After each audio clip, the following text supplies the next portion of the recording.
এই বাটির ভিতরে তো পানি আছে। তুমিও তো দুধে পানি মেশাও, তার জন্য তোমাকে আজকে একটু হেল্প করে দিলাম। তুমি মানুষকে এতটা ঠকিয়ে কি মজা পাও বলো তো? সবাই তোমার উপর বিশ্বাস করে তোমার কাছ থেকে দুধ নেয়, আর তুমি কি করো? এটাতে পানি মিশিয়ে দাও। আপনি কি করে বুঝলেন আমি যে দুধে পানি দিই?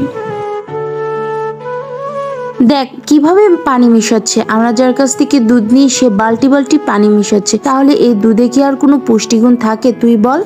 আমাকে বিশ্বাস করুন, আমি পানি মিশাইনি। তুমি একটু ওয়েট করো, আমি এখন সব প্রমাণ করে দেব। এই বেলনাতে দুধ দাও। এটার ভিতরে দুধ দিব? তুমি যদি দুধে পানি না মেশাও তাহলে এই বেলনা থেকে তোমার দুধ এক ফোঁটাও পড়বে না। এটা কিভাবে সম্ভব?